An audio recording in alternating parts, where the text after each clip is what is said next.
Welcome to The Explainer. Today, we're unpacking a pretty wild thesis about the near future.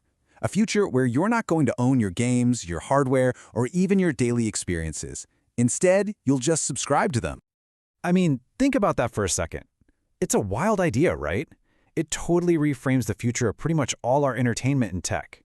This isn't about Sony versus Microsoft anymore. It's about a massive technological shift that's about to change the entire game. Okay, so let's start with something we all know, the good old gaming console. For decades, it's been the heart of the living room, right? But, according to the sources we've looked at, its time might be running out.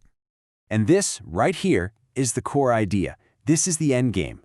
Just imagine worlds so detailed, so incredibly real, that you can't tell them apart from a movie. And all of it is being generated live in some massive data center and streamed to you, just like Netflix, on any screen you happen to be looking at. The platform isn't the box under your TV anymore. The world itself is the platform.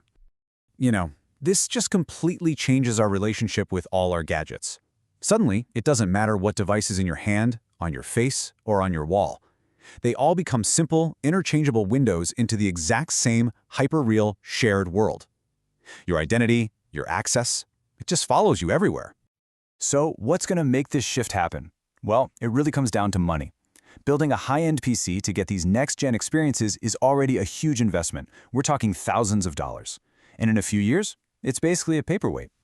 Now compare that to a monthly subscription that guarantees you're always running on the best possible graphics and the latest AI forever. The cloud doesn't just get better, it gets cheaper. And this gets to the fundamental reason we even have consoles. That powerful box is really just a workaround for a technical problem, slow, laggy internet. But with 6G networking on the horizon, promising almost zero lag, that entire barrier, the very reason consoles exist, is about to get wiped out. So let's follow this idea.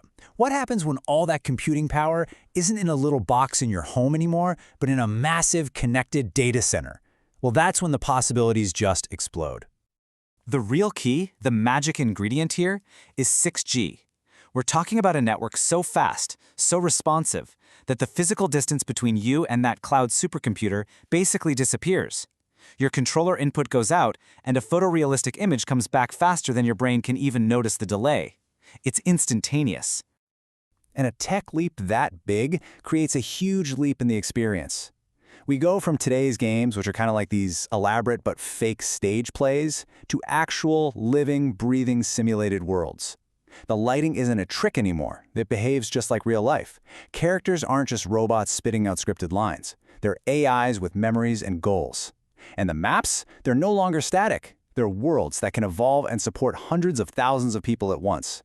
I mean, think about it. Right now, the most advanced game engines like Unreal Engine 5 are being held back. They have to be built to run on the weakest link, which is usually a console. But when you move rendering to the cloud, that bottleneck is just gone. Developers can finally take the brakes off and build for what is essentially unlimited power. This is also how we get real AI in these worlds. Imagine a place where every single character you talk to is running its own sophisticated language model. A city that's simulating its own traffic patterns and economy in real time. Characters that actually remember you. This kind of complexity, there's no way you can run that on local hardware. It has to live in a data center.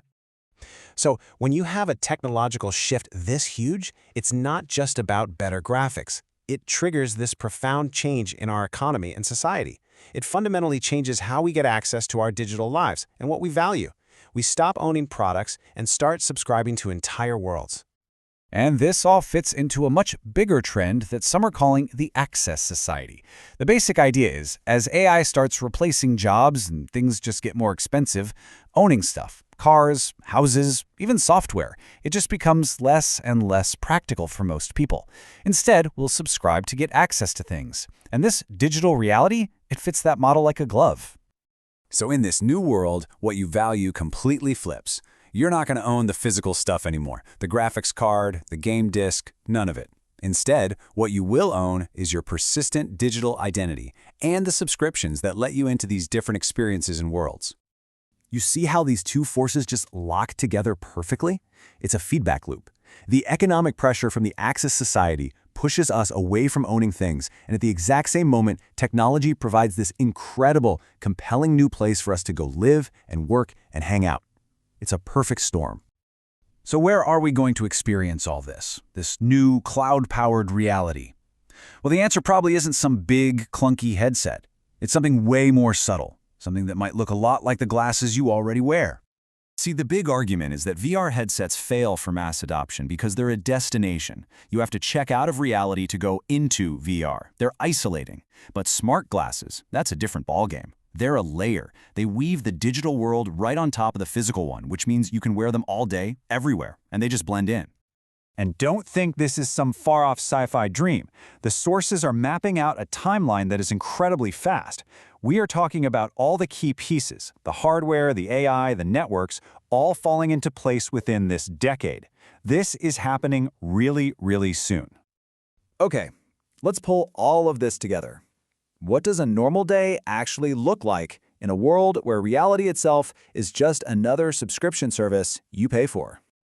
So you wake up, you put on your glasses, and boom, your boring apartment walls disappear, and you're looking out on a sunlit penthouse balcony. Instead of another Zoom call, you literally walk into a 3D office and collaborate next to photorealistic versions of your coworkers. Kids aren't just reading about ancient Rome, they're walking through it.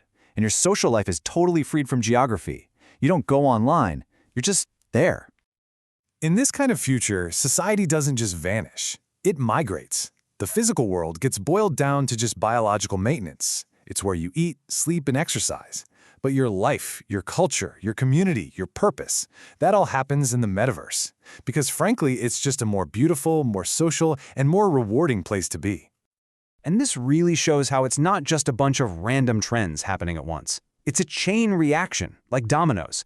AI creates the economic push. The cloud provides the raw power. 6G gives us the pipes to make it instant. Photorealism makes it a place we actually want to be. And it all culminates in this new societal structure where reality itself is the ultimate service. And that leaves us with one final and kind of heavy thought to chew on. Once you can live inside a simulation that's more beautiful, more social, and perfectly tailored to you, does the real world start to feel a little lower resolution? And if it does, which world are we going to choose to call home?